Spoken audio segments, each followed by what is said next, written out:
Welcome back to Perkins Pipes. Oh, my friends, it's all about turning 50. No, that's not me. I did that some time ago. But I've got my deep purple hat on, my deep purple shirt. I've got my new to me, or fairly new to me, this wonderful little Kate Woody bulldog, which dates, I think, roughly to the 1950s. Just a gorgeous, gorgeous little guy. I don't have any idea if the grain's going to really pick up on that, but a gorgeous, gorgeous little pipe there. K. Woody number 18, bulldog. Something from the 1950s. Deep purple. And we're talking about something 50. Folks, in this episode, we're going to talk about albums that are turning 50 this year. As always, let's get this guy lit. Let's get to talking.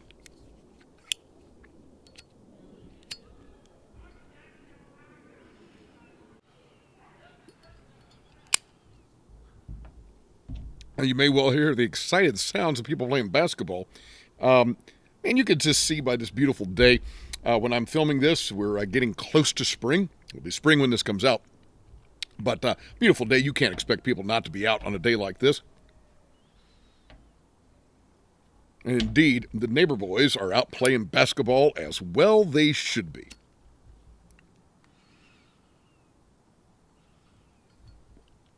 So,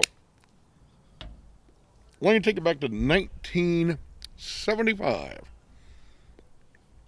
So many great albums came out in the 70s.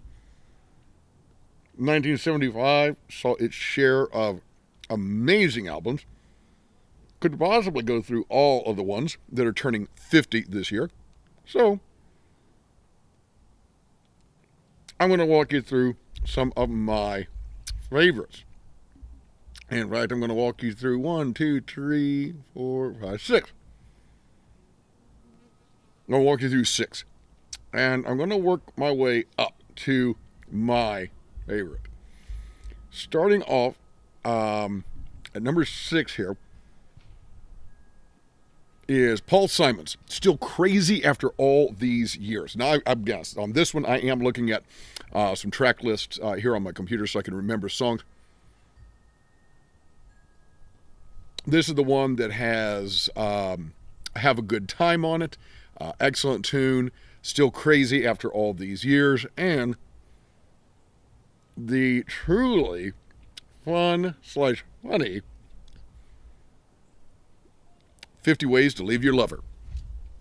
Now, when I talk about Virgil's Aeneid in my Latin classes, in book 4, Aeneas is told, the hero of the poem is told, to leave the North African queen that he has been with.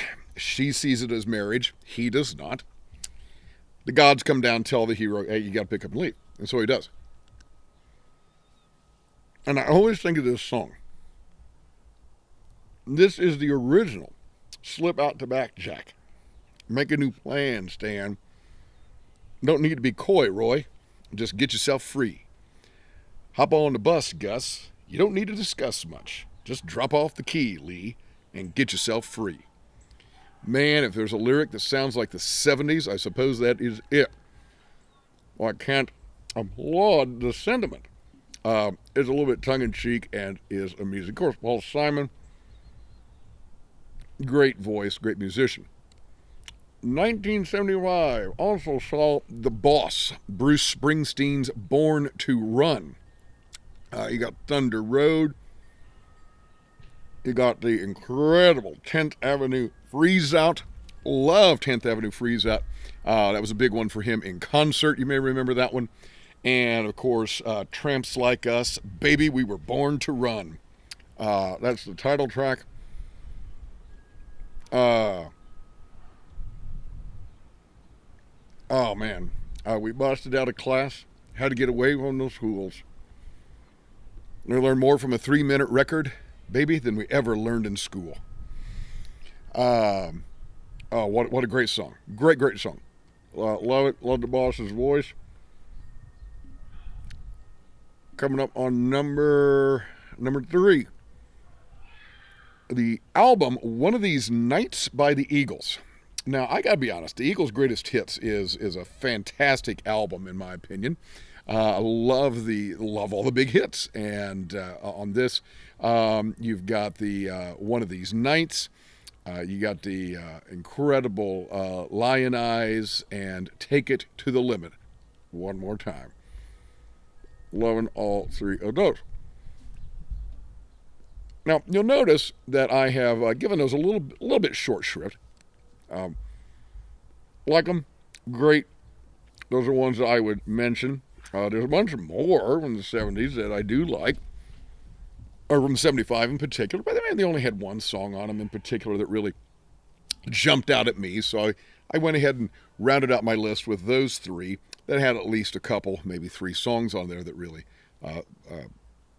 I enjoy so much. Now we're moving into my top 3. 1975 saw the formation of Ritchie Blackmore's Rainbow. And boy, oh boy, was this a big deal at the time. Ritchie Blackmore, the founding guitarist of Deep Purple, had decided he had enough.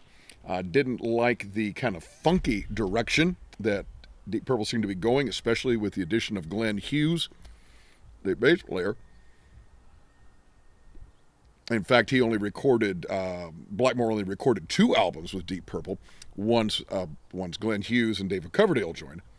Those were the albums Burn in 1974 and Come Taste the Band.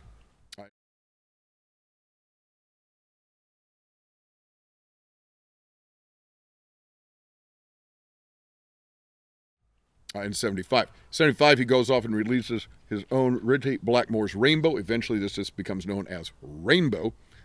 And I got to tell you, you really got, I don't want to necessarily say the introduction of Ronnie James Dio as the vocalist. Dio had his own career before that, most notably in Elf. But here, I think you really hear Dio's voice coming into that rich, full, metal rocking, but it was so rich, such a rich voice. Certainly not screamo by any means. You hear that really in its fullness. Maybe first on this album. Now I'm trying to hold this up here. Yeah.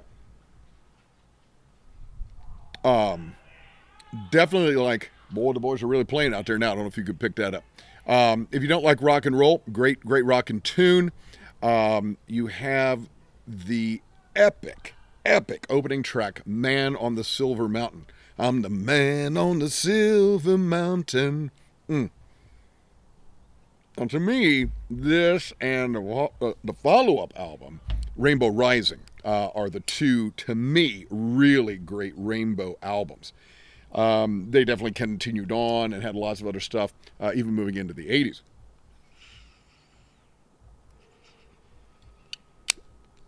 Very, very Purple-esque. You very much hear Blackmore's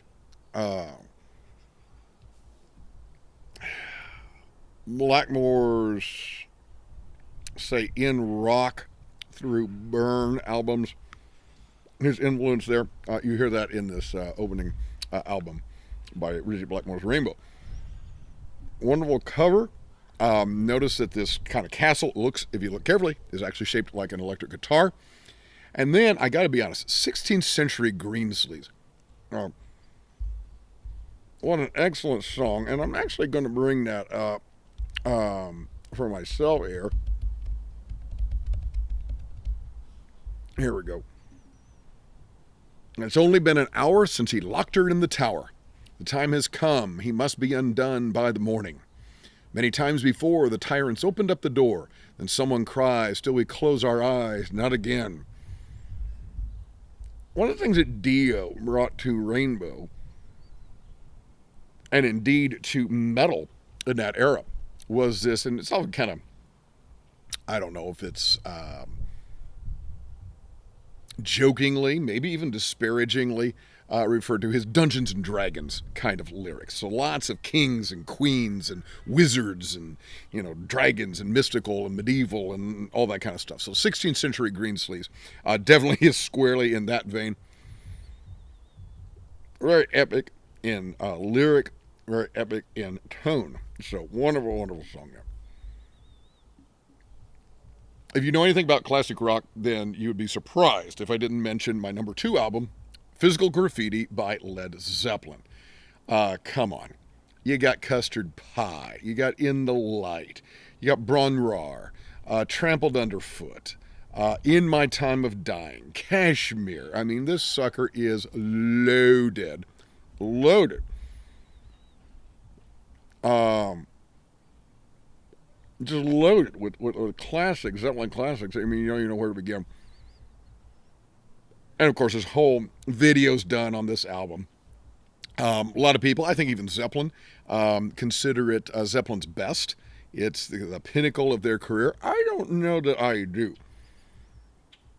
I'm very, very fond of Led Zeppelin 2, which is still in that very, very bluesy. I love 1. But 2 has long been one of, if not my favorite Zeppelin albums. 4 to me will probably always be the classic, and not just because of Stairway, but certainly Going to California, Misty Mountain Hop, songs like that.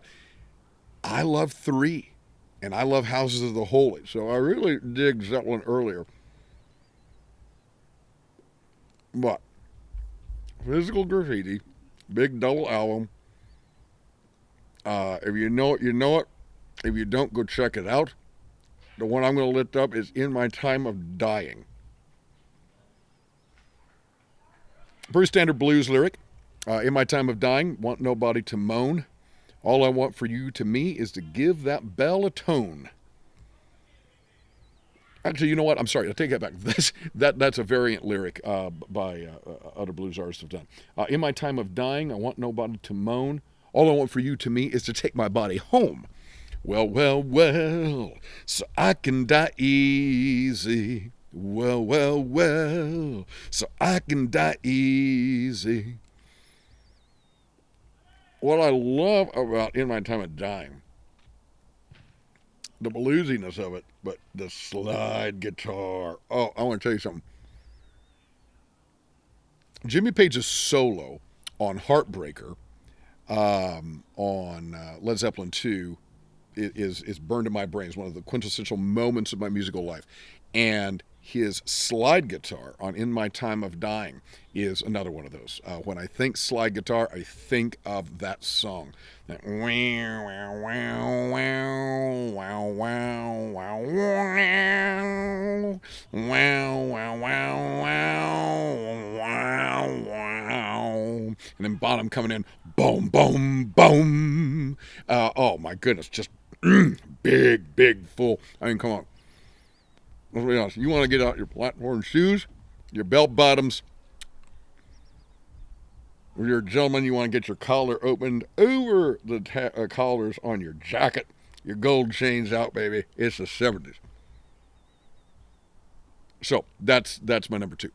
And my number 1 album from 1975 for me, and if you know me at all, this should be no surprise, is Deep Purple's Come Taste the Band. This was the last album that they recorded before they broke up. Now, they've gotten back together multiple times in different configurations and so forth. But this was the first time that they really broke up, was after this. Ritchie Blackmore had departed, as I mentioned earlier. Tommy Bolin from the James Gang had come in, American guitarist. Fortunately, had apparently quite the heroin addiction, and that took his life. So they only recorded the one album.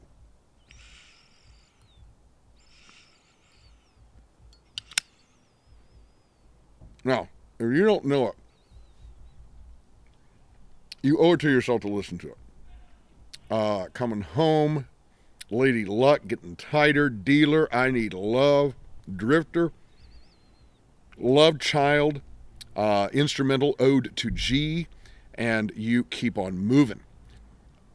It To me, it has aged well, but it is also dated. Now, let me explain what I mean. This sounds very 70s.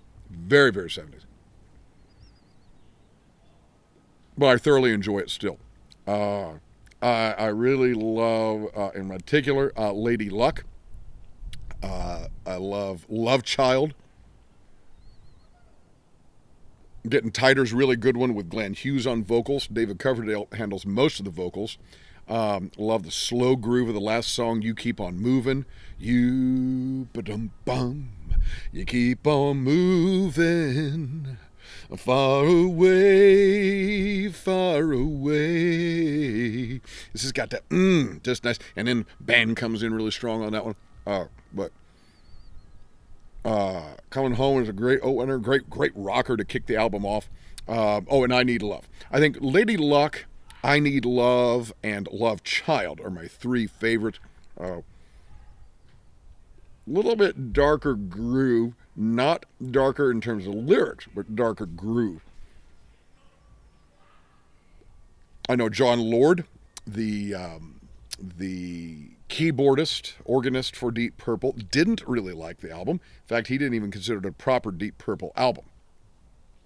As they say in Latin, suum cuique, to each his own. And certainly as a member of the band, he's certainly entitled to his opinion. But a lot of us really do like that album very, very much.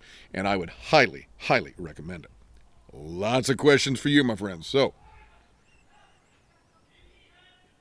what do you think about any of the albums that I have mentioned? I'm going to walk back through them here. We got the Paul Simon, Still Crazy After All These Years. Springsteen's Born to Run. Eagles, One of These Nights. Richie Blackmore's Rainbow. Zeppelin's Physical Graffiti. And Deep Purple, Come Taste the Band. Do you know any of those? Do you like any of those? What are your thoughts on my top 6 that are turning 50 this year from 1975? Then also, do you have any other favorites from 1975? Albums that are turning 50 this year that just have a special place in your heart. And maybe there's only one song on there that really does it for you. Or maybe it's the entire album. You just love it. So, I know there was some great stuff from ELO that year, Electric Light Orchestra. Kiss Alive 1. The first Kiss Alive came out that year. And so many other great albums. So, would love to hear your thoughts. As Malcolm Guite likes to say, I do these little things in order at last to do nothing. Or as I like to say in Latin, Parva ago ut tandem, nihil agam. Have a wonderful day.